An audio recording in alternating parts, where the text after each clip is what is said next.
Welcome to the Snapshots podcast, hosted and run by the Global Health Working Group as part of the British International Studies Association. This podcast gathers the personal insights and interests of global health practitioners through conversations with those at its cutting edge. My name is Christopher Long, co-convener of the BRISO Global Health Working Group, Leverhulme Early Career Fellow at the University of Sussex, and the host and production manager of this podcast. This episode, we are speaking with Adam Kamradt-Scott, professor at the European University Institute. Welcome to the Snapshots podcast. Thank you for having me. Yeah, it's great to have you here. How did you first find yourself working in global health? That is a little bit of an interesting story, I guess, but I'm going to slightly show my age here. So I was working in emergency departments in 1999 when the East Timor vote for independence occurred. And it was a combination of a discussion that I had with one of my colleagues who was married to who was actually engaged to be married to a military officer. And we were talking about this one night over dinner. And I was basically remarking on how the US government wasn't really looking to provide much in the way of support to Australia when we were talking about intervening in that context. And in the process of the conversation, there were a number of observations that he made that I thought, actually, that's really interesting to have a bigger sense of why things happen in the world the way they do, because here I was, a nurse in an emergency department, and it made me think, what else is it that I don't know, and which, if I could find out more, would help explain why the world is the way that it is. And then I decided, okay, well, the best option then is to try and sort of understand my field a little bit more in the field of health and understand exactly how it is that we have these arrangements and developments that we do. Wow, yeah, that's really fascinating, kind of, interesting personal take on kind of the global dynamics that structure kind of global health. So what are some of kind of the most important issues and questions that you've investigated working in the area of global health? Well, I think probably there's two areas which I would flag as being interesting for me. The first is multilateral cooperation and the challenges that we face in that area, and how we actually sort of try and progress and find solutions. And I think what has been particularly interesting to see over the last 20 years now that I've been obviously sort of more actively involved in looking at these issues has been the proliferation of actors that we've had, which has made the field sort of far more complex. And in that context, we sort of have more difficulties than in trying to sort of see solutions coming forward. The second area, which has ended up becoming, both areas have become a sort of area of research interest, but the second area has proven a lot more controversial, which was looking at the role of militaries. And to put that in context, how I came around to this particular area of research was doing research on pandemic preparedness and looking back into the history of pandemic flu and vaccine development, and found that actually the US military had been one of the key instigators of research into influenza vaccines, because during World War II, there was the belief that another influenza pandemic similar to 1918 would occur at the end of it.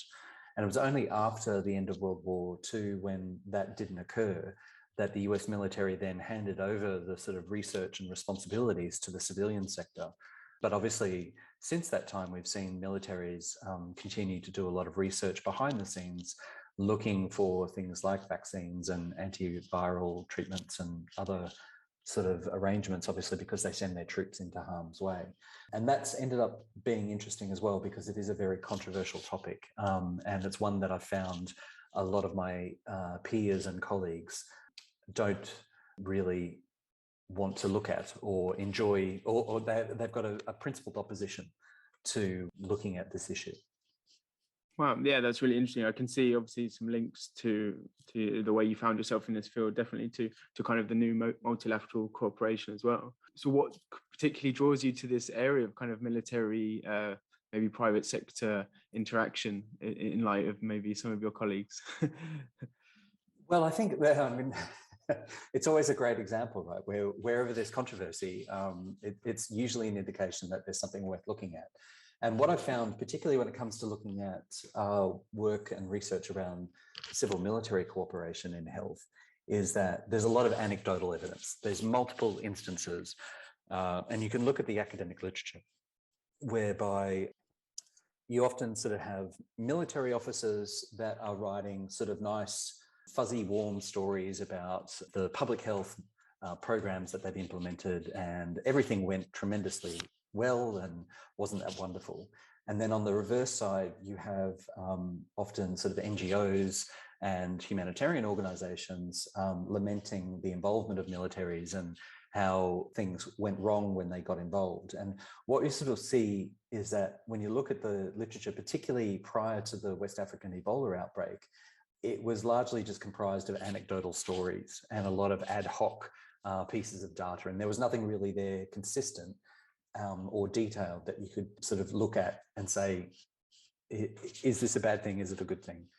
And so that was kind of what sparked my interest then. And obviously with the Ebola outbreak, we've seen a lot more interest from militaries in health, providing sort of assistance in health emergencies. Now, the big problem with that as well is that, of course, because there's been so much opposition over the years, we didn't actually have guidelines. Because the public health community writ large has refused to sort of engage or even consider that military should be involved in this.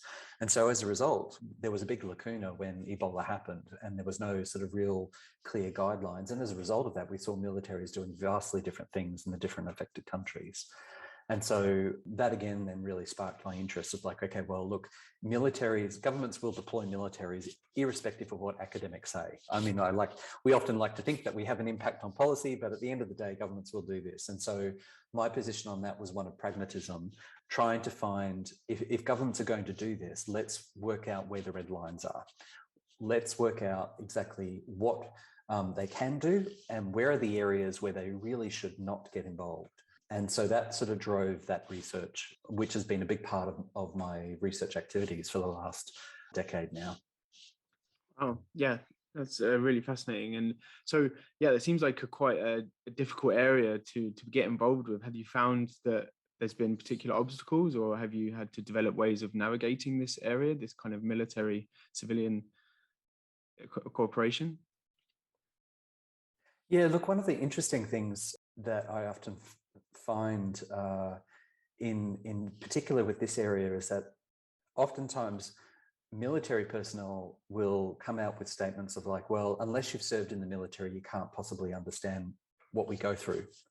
And I often reflect on that and find that back in the 1990s when I was nursing, that was often what doctors would say. Well, you can't understand the medical profession unless you've been a doctor. And I was just like, well, I'm a nurse. And we have a very different perspective on clinical care and medical care. And, you know, nurses are there as patient advocates to stand basically in the breach between the doctor and the patient to look after the patient's best interests. And so, you know, we do have that patient advocacy sort of role. But at the same time, obviously, we are still clinicians, and so we understand what doctors are trying to achieve, but we're also then, you know, so this argument that, you know, well, you can't understand something until you've actually done the job is often deployed by professionals, but I think it does a disservice to everyone concerned. And so that's sort of been one of the challenges in this space, is that sometimes you end up with some military personnel who are very resistant to the idea of any sort of critique. Having said that, I've seen and talked with military personnel who have been much more forward-leaning than some of my public health colleagues. And so including identifying the problems with military involvement in this space, you know, where they're saying, actually, we don't think we should be involved in this type of activity in these particular areas because of these issues. And so what I sort of find really interesting about all of this is that if we can actually just move past some of the principled statements and opposition to this, I think we could genuinely sit down and have a conversation where people and these different disparate groups would start to understand where the other side are coming from and actually agree on a solution. And so a lot of my work has been around sort of trying to get these disparate groups together to have these conversations. And that's a bit of an ethos, even with regards to the Global Health Security Conference. The Global Health Security Conference that I organise, because all of that is about breaking down some of the barriers that we've seen develop, some of the silos that we've seen develop over decades, to get people talking a similar language so that we can actually come up with solutions. Great, yeah, that's really fascinating. And I guess working in these areas, has there been any kind of, has it revealed any kind of big kind of preconceived myths that you entered the field with, maybe believing, or revealed any kind of key disconnects in your research area?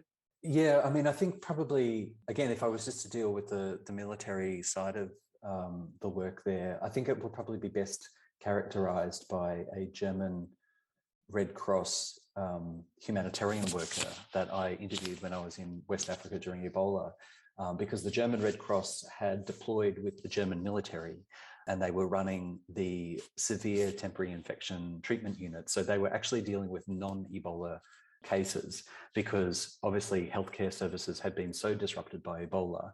So they recognized, look, there is a need for non-Ebola related clinical care. So they set up this unit to then try and meet that need. And I remember talking with one of the German Red Cross workers who remarked in the conversation how surprised he was when he actually met the German military doctors and realized that they were actually decent people and that he was prepared to work with them again. Obviously, there was this perception prior to that, and I've heard it from military personnel themselves, where they get frustrated that people just see them as quote baby killers, and that they don't actually realize that a lot of these individuals are still professionals and they've gone in to serve in the military as a means of service to their country and service to humanity. So like with military medical doctors, they're still bound by the same ethics. And sometimes we find that perceptions don't, there's not that sort of recognition of that, and that there's these preconceived ideas and notions. And I think probably some of the other stuff around the global health multilateralism, some of the interesting things there that have really come to the fore over the years has just been recognizing the world is such a small place. And so when we're talking about even entities like the World Health Organization, of course, it's comprised of individuals. And those individuals are often very passionate, dedicated people. And they see this as their life's work. And in that process, you've then got governments that also have people working to the best of their degrees, to the best that they can, basically, to help improve health outcomes. But you've got then, and the WHO is a great example, you've then got an organization with 194 bosses. So, of course, how would you ever get consensus or have a one solution to any one particular problem?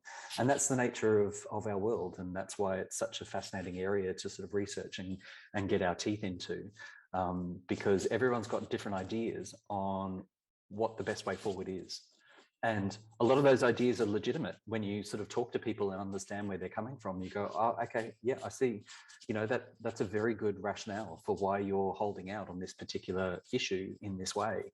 It doesn't reconcile with others, but there's a really good reason as to why people have adopted that position. And so we need to sort of try and come together and talk about those issues and work out how we can move forward.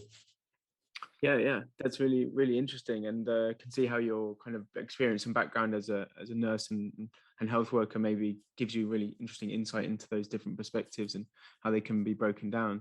Have you also found some theoretical work useful in your work in this area, or has there been any really interesting or powerful theories or approaches that you've kind of used in the development of your work?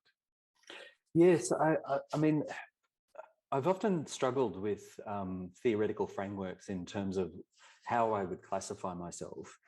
There's been various different times where I've thought that I'm sort of more on the rational choice side of things. Then there's other times where I'm sort of like, constructivist and even realism.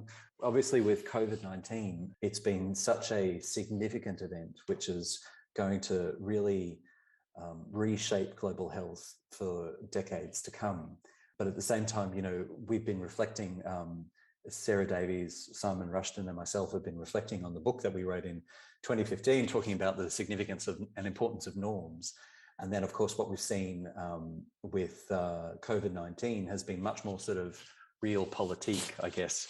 And so we've talked briefly amongst ourselves about, wow, perhaps didn't we get it wrong?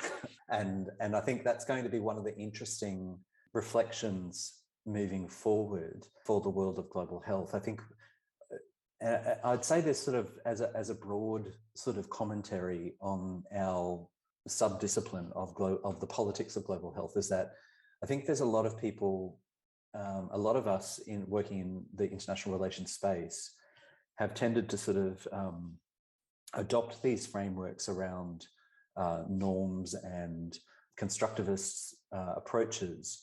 And perhaps we've done ourselves a bit of a disservice, and we need a little bit more pushing of sort of hard realist sort of approaches to really just challenge our assumptions a bit more, because we have obviously seen, governments and vaccine nationalism is a really good example, whereby previously we had sort of thought that and hoped that governments would do the right thing and that they would, come together in a collective way when confronted with a collective security threat and a collective threat to human health and well-being. But in actual fact, what we've sort of seen is everyone sort of retreating into their bunkers.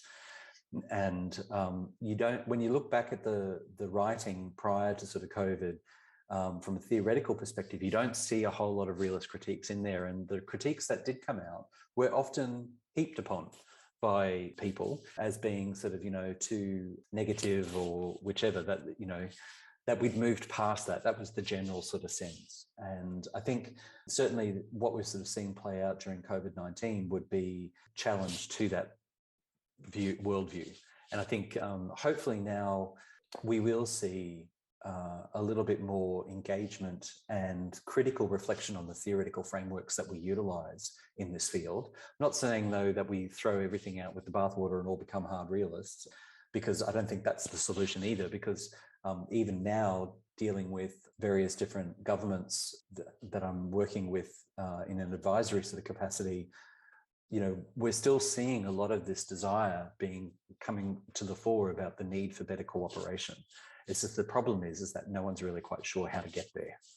And I probably that would be the key thing I would say in response to your earlier question, perhaps, is that there's a lot of activity going on right now about everyone recognizes the need to reshape the current system because it's not equitable, it's not fit for purpose, but no one really knows how to do it. And so everyone's working very hard trying to find solutions, but everyone's doing it simultaneously. And so there's a lot of wheel spinning at the moment as people are trying to grapple with some of these issues go to the heart of how international relations are conducted.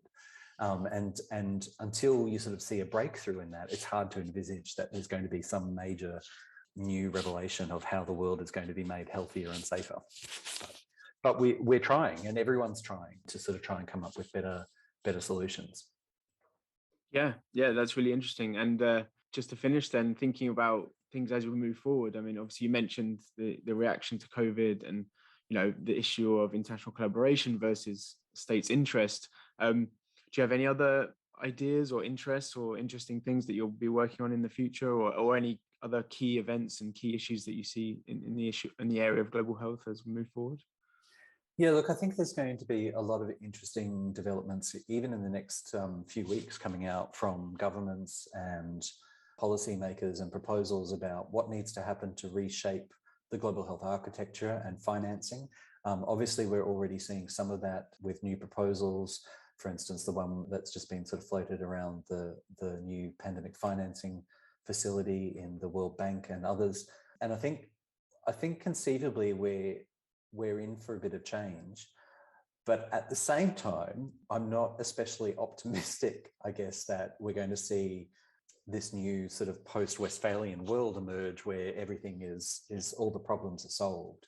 And in actual fact, there's a very real danger that even in the aftermath of one of the world's most devastating pandemics in living memory, or it is in living memory at least, but even in historical terms, that we actually won't see a whole lot of change for the better at the end of the day, because there's so much of this activity going on and everyone's spinning their wheels trying to sort of come up with solutions, that there's a lot of activity, but I'm not quite sure yet whether or not that's going to result in meaningful change. And I think that's going to be really interesting to sort of see what happens and what comes out. And perhaps, is it time that some of our structures are revisited? Absolutely. Are we going to get consensus on what that structure needs to look like? That's a difficult one. And so, yeah, it'll be really, it's kind of one of those things of like, watch this space to see how it's going to play out. But it is exciting as well. I mean, obviously there's a lot of potential there. And I would hope to think that we will do better as an international community. And let's hope that we can. As you mentioned, it poses to be a very interesting next few years and months as we move forward. Thank you so much for taking part in this podcast, and really appreciate you taking the time. No problem. Thanks again for having me. I appreciate it. Thanks a lot.